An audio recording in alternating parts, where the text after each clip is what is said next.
Tu as déjà vu Harry Potter à l'école des sorciers, le tout premier de la saga?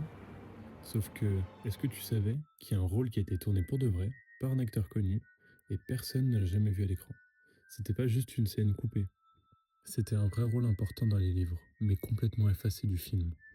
On remonte au début pour comprendre comment on en est arrivé là. 1997. Les livres explosent. Tout le monde lit ça partout. Très vite, la question tombe. Bon. Et le film, c'est pour quand? Warner Bros. Arrive. Et ils veulent mettre le paquet. Il y a un gros budget et objectif saga. C'est pas juste un one-shot. Le premier film n'a pas le droit de se rater. Il doit poser l'univers, il doit accrocher les enfants, rassurer les parents et les lecteurs. Le budget seul te montre le niveau de pression.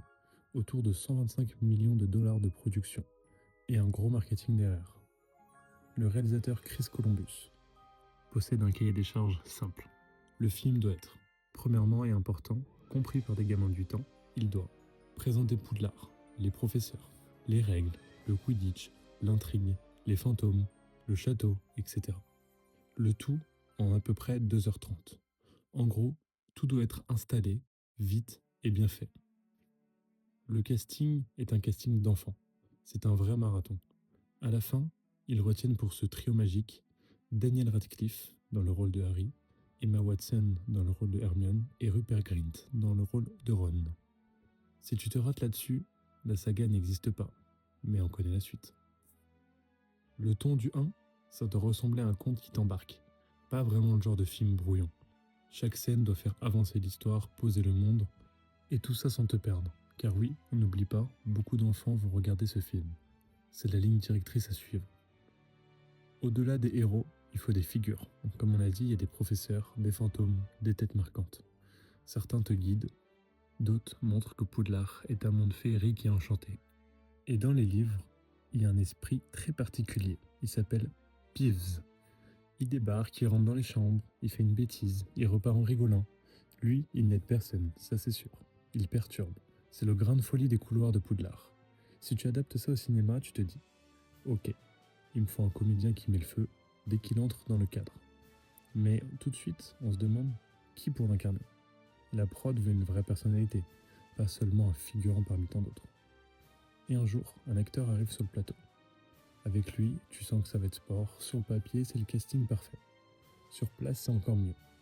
Et c'est là que l'histoire commence malheureusement à déraper. Tournage, costume, maquillage, caméra on. Le rôle débarque. Tout le monde se marre, ça détend l'équipe. Les enfants n'arrivent même plus à garder leur sérieux. On recoupe, on refait une prise, on en garde une autre. Franchement, tu te dis, à l'écran, ça va être génial. Ce comédien, c'est Rick Mayall, acteur humoriste britannique. Il commence très jeune sur scène. Ses parents sont profs de théâtre, il joue déjà gosse à l'âge de 6 ans. Il passe par la fac de théâtre à Manchester et devient une grosse figure de la comédie UK dans les années 80-90. À la télé, tu peux le voir dans The Young Ones, Bottom ou The New Statesman. Au ciné, dans Drop Dead Fred. Pour résumer, c'est une vraie énergie pure. C'est le gars qui rentre dans la pièce et tout le monde se réveille. Et bien évidemment, c'est lui qui incarne Peeves, l'esprit frappeur des livres. Et oui, je pense que tu ne t'en doutes pas, mais il y a vraiment eu de vraies scènes tournées, où il est bien présent. Et il n'est pas là juste pour lire ses lignes. Il teste ses idées, il glisse des grimaces, fait des petites apartés, des vannes hors champ. C'est vraiment le vrai personnage qui incarne vraiment le Peeves connu des livres. C'est pas juste un effet numérique, c'est un vrai caractère pour le château. Et puis, quand tu regardes les prises, une par une, les monteurs remarquent quelque chose. Dès qu'il arrive, la scène part sur le côté.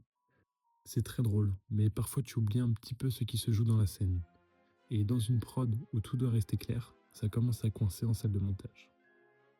À ce moment-là, c'est là où tu te demandes, est-ce qu'on reste fidèle à notre idée d'origine, de rester clair, compréhensible pour les enfants, et de poser ce monde magique, ou est-ce qu'on reste plutôt fidèle au livre, et dans ce cas-là perdre peut-être en compréhension, mais rester dans l'âme des livres Harry Potter. À ce moment-là, personne ne sait encore ce qu'ils vont décider, mais tu sens venir le choix qui fait mal.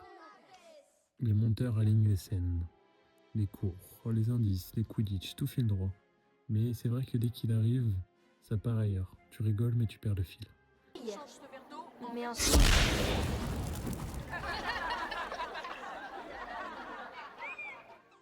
À force, ça bloque. Le choix est simple, mais dur. Soit on garde ces moments et accepter un film qui zigzague, ou alors on coupe pour garder une histoire simple qui embarque tout le monde. Comme ça, si. Et là, malheureusement, la décision tombe. On coupe tout. Peeves disparaît du film. Et donc, Rick Mayall aussi. Des années plus tard, Chris Columbus dira qu'il regrette de ne pas avoir pu garder Peeves. Manque de place et le film était déjà long. Et le pire, c'est qu'on ne le prévient même pas. Rick Mayall l'explique en interview. Il a découvert qu'il n'était pas dans le film en le regardant. Il a tourné 3 semaines, il a été payé, mais au final, rien à l'écran. Humainement, ça fait mal quand tu connais le personnage. Mais sur la saga, je pense qu'on peut tous comprendre. Le 1 doit embarquer tout le monde.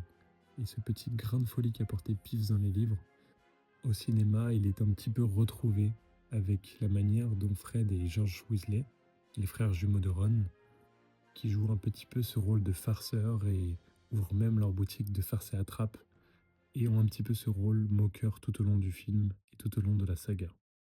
De plus, le film cartonne, ça devient un phénomène mondial. À l'époque, il approche le milliard au box-office. Avec la ressortie 2020 en Chine, il passe au-dessus d'1,026 milliard de dollars. Budget étant autour de 125 millions, clairement, Warner Bros a sécurisé son pari. Malgré tout, une petite pensée pour Rick Mayall, qui a continué sa carrière d'humoriste-acteur culte en UK. Malheureusement, on ne saura jamais l'impact qu'aurait eu ce boom apporté par la saga Harry Potter à sa carrière. Finalement, il décède en 2014 à l'âge de 56 ans. Voilà l'histoire. Un rôle tourné, mais finalement jamais montré, et un choix de prod cruel, mais parfois important de prendre des grosses décisions pour pouvoir lancer une saga telle qu'Harry Potter.